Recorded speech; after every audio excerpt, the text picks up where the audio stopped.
Ravi de vous retrouver sur ce plateau. Bienvenue sur Gabon 24. Dans ce complément d'info, je viens tout simplement vous annoncer une nouveauté. Le complément d'info santé qui vous sera dorénavant présenté tous les mercredis. Santé pour qui? Santé pourquoi? Pour le savoir, notre consultante en charge de cet espace va vous répondre, Bénédicte Aura. Bénédicte Aura, bienvenue sur Gabon 24. Merci Mireille. Alors c'est fait? C'est dit. Oui. Et Bénédicte Aura, nous serons sur ce plateau tous les mercredis pour évoquer des questions de santé, particulièrement des questions qui concernent la jeunesse. Les jeunes. Voilà. Pour nous, aujourd'hui, il est question de planter le décor. Et Bénédicte Aura, vous êtes bien connue sur une casquette de chanteuse gospel, voilà.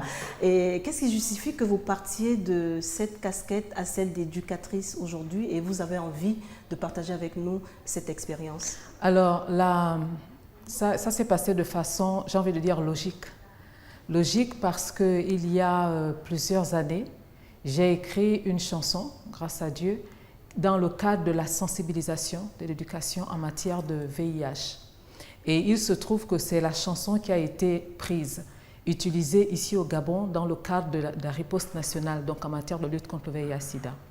Et un constat s'est fait, j'ai eu à faire un constat, c'est que pendant les sensibilisations qui étaient faites, il y avait des gens qui venaient faire des discours, on avait des représentants d'organismes qui parlaient, qui expliquaient. Mais moi, ayant fait un peu de psychologie, en regardant les jeunes qui étaient là, je comprenais que beaucoup de choses qui se faisaient passaient au-dessus de leur tête. Donc, ils ne comprenaient pas toujours. Ce qui était dit, c'était des choses fondamentales. Mais nous découvrons que quand un enfant est dans la foule, l'esprit de la foule fait qu'il n'arrive pas à écouter parce que l'autre est en train de crier, l'autre est en train de discuter, en train de bavarder. C'est une ambiance particulière. Donc, même le message qui est important, qui est véhiculé, n'entre pas nécessairement parce que l'esprit de la foule fait que quand les autres crient, ils crient aussi. Alors, donc, fort de ce constat, j'ai, avec la grâce de Dieu, décidé de faire une caravane de sensibilisation parce qu'il faut dire que j'ai aussi participé à des formations sur comment faire pour aider des jeunes, comment faire pour aider des personnes, par exemple, qui sont malades, mais pas malades seulement du VIH, mais malades en général. De façon générale. Et fort de cela, je me suis dit, bon, qu'est-ce que je fais de toutes ces, on va dire, compétences? Qu'est-ce que je fais de toutes ces choses? Et donc, ça m'a emmené à faire une caravane, à initier une caravane de sensibilisation en milieu jeune. Sensibilisation sur la santé sexuelle. Sensibilisation aussi avec les jeunes. On parlait de plusieurs thèmes, de comment faire en fait pour être des jeunes, pour être des jeunes exemplaires, mais vraiment non, préservés, qui vont reconnaître, qui vont être ceux-là qui vont en fait face aux défis que nous réserve en fait le monde. Quels sont ces jeunes-là pour être des jeunes vraiment prêts à outillés, voilà, à affronter toutes ces difficultés. Affronter les défis, voilà, non seulement à les affronter, mais à surmonter aussi certaines difficultés. Donc, fort de cela, j'ai commencé cette caravane et qui a été après donc soutenue par l'UNESCO pendant 4 ans. Donc, j'ai été ambassadeur UNESCO. Et j'ai un peu fait le tour du Gabon, dans ce sens-là, aller vers les jeunes, travailler avec eux. Mais là, justement, tout à l'heure, je parlais de la foule. Moi, j'avais constaté qu'avec la foule, ça ne passait pas. Donc, j'allais dans des classes. J'allais dans la classe. Des milieux plus restreints. Voilà. Donc, dans la classe, s'il y avait plus de 100 élèves, je divisais la classe en 2. Parce que le but, ce n'était pas de parler aux jeunes, mais le but, c'était d'emmener ces jeunes-là à comprendre.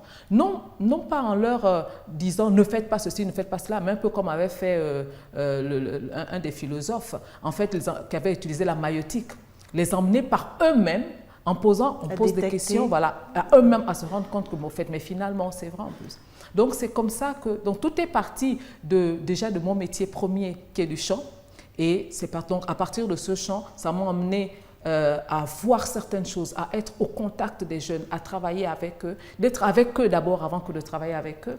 Donc, de voir leur réalité, de connaître leur réalité. Et souvent, lorsqu'on est une personne publique, il y a 2 choses. Soit on a peur de vous approcher, Soit les gens viennent parce qu'ils ils retrouvent en vous une grande sœur, ils retrouvent en vous une mère. Donc beaucoup venaient vers moi pour m'expliquer certains problèmes qu'ils rencontraient, qu'ils traversaient en matière. Alors vous faites bien de parler de ces problèmes que ces jeunes rencontraient, traversaient, parce que vous avez fait des tournées dans tout le Gabon et également au niveau international. Lors de ces tournées, y a-t-il un sujet qui vous a le plus touché et voire même peut-être déterminé de façon à ce qu'aujourd'hui vous ayez envie de partager toutes ces expériences avec nous? Oui, un des sujets qui m'a le plus touché, il y en avait beaucoup, mais un des sujets qui m'a touché et attristé, c'est le sujet des jeunes, par exemple, des jeunes qui sont envoyés par les mères. Exemple, il y a une jeune fille dans une localité qui m'a dit « Oui, madame, je comprends ce que vous me dites, mais maman dit que je vais bientôt mourir sans avoir de petit-fils. » Et là, je lui ai dit « Mais ma chère, je ne te demande pas de désobéir à ta mère. » Elle avait quel âge? Elle avait quoi, 12, 13 ans, 14 ans par là. Elle était en retard dans ses études parce que 13-14 ans, elle était en classe de ses quatrième année. Donc, c'était à l'école primaire. Quatrième année, c'est CM1. CM1, CM2. Exact. Quatrième année, CM1, cinquième année, CM2.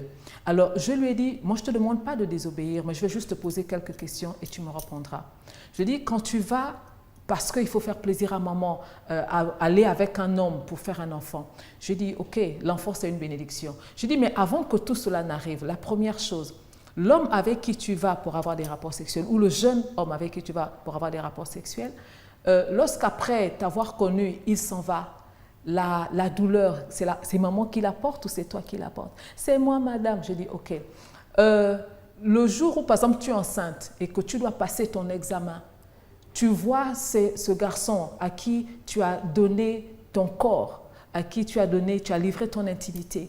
Tu vois ce gars avec une autre femme et même il te nargue. Je dis, qui sera mal? C'est toi ou quel ressentiras-tu? Sachant que quand on est enceinte, les émotions que nous avons affectent aussi l'enfant qu'on a. Donc déjà là, c'est même un enfant qui vient déjà malade quelque part. Parce que beaucoup d'émotions. Je dis, en plus, tu dois passer par exemple ton examen. Ça va être compliqué. Donc, il y a plein de paramètres qui se mettent. Et ça a touché Bénédicte Oura. Alors, Bénédicte, on comprend bien que vous allez chaque semaine aborder une thématique. Et pour cela, pour éclairer les gens, on en a déjà abordé quelques-unes. D'où ce témoignage. Mais on parlera beaucoup de jeunesse, de sexualité, de santé. Et vous conviendrez avec moi que tout ceci nécessite quand même l'apport des spécialistes.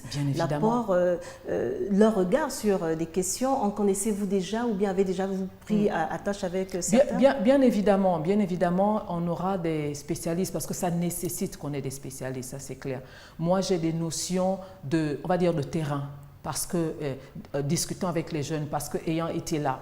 Et c'est ça, c'est là où je dis merci. Gabon 24, c'est ça aussi. C'est faire ressortir ce que tout le monde ne connaît pas. Parce que ces jeunes-là ont des problèmes, donc nous venons ici pour apporter des solutions. Mais il faut des spécialistes qui appuient.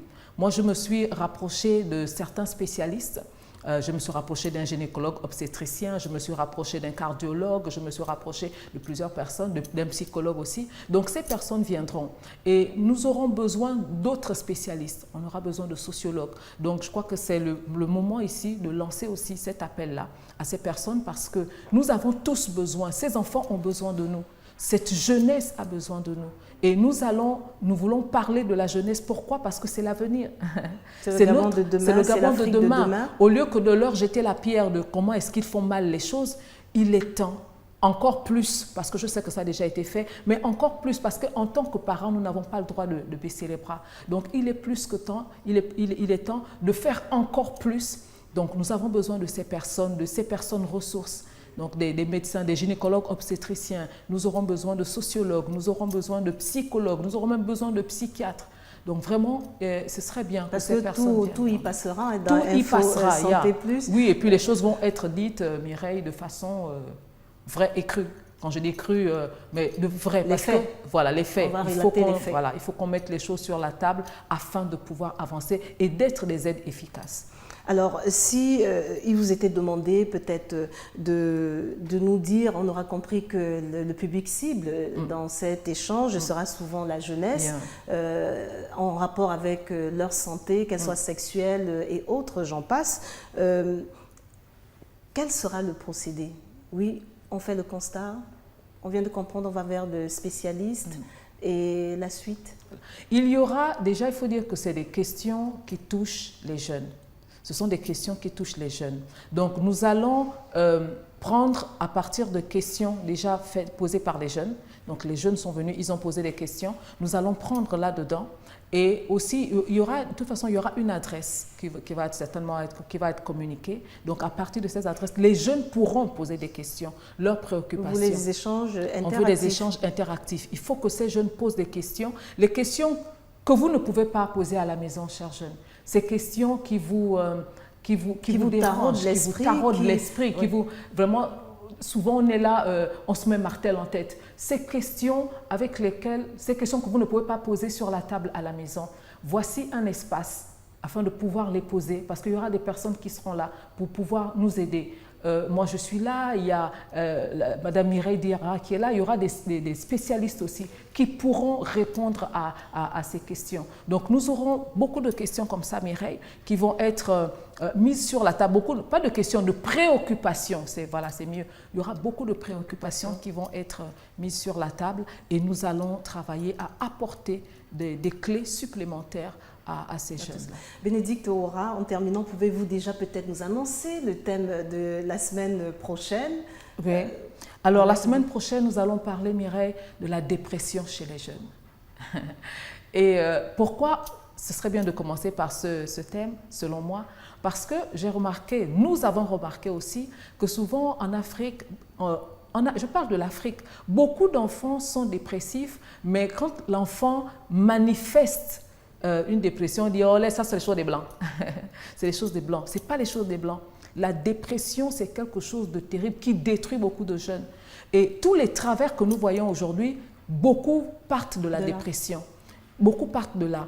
Mais les enfants, souvent, d'abord eux-mêmes, les enfants, des fois, ne savent pas que c'est une dépression qu'ils sont en train de faire. Donc, c'est important de commencer par là. Quelles sont les causes possibles de la dépression? Comment les détecter? Comment faire? Comment aider un jeune dépressif? Donc, il y aura ça. Et nous devons aussi dire que là-dedans, on a parlé de santé. Donc, nous aurons quelques astuces santé aussi. On va dire, des remèdes grand-mère. Voilà. Des petits conseils. Des petits conseils de santé, non pas seulement santé sexuelle, mais santé en général, parce que justement, le thème ici, c'est jeunesse, sexualité et santé. Ça promet donc Bénédicte Ohora. Merci et je vous dis bienvenue dans la grande famille de Gabon 24. J'en suis honorée. Voilà. Retenez tout simplement que Bénédicte sera souvent avec nous tous les mercredis pour nous entretenir sur les thématiques déjà énoncées, jeunesse, sexualité et santé. Et toutes vos contributions, elle a dit, et même je rajouterai suggestions, seront les bienvenues ou aux coordonnées qu'elle voudra bien vous communiquer. Lors de ce rendez-vous, vous aurez compris que vous n'avez pas de choix que d'être des nôtres mercredi prochain.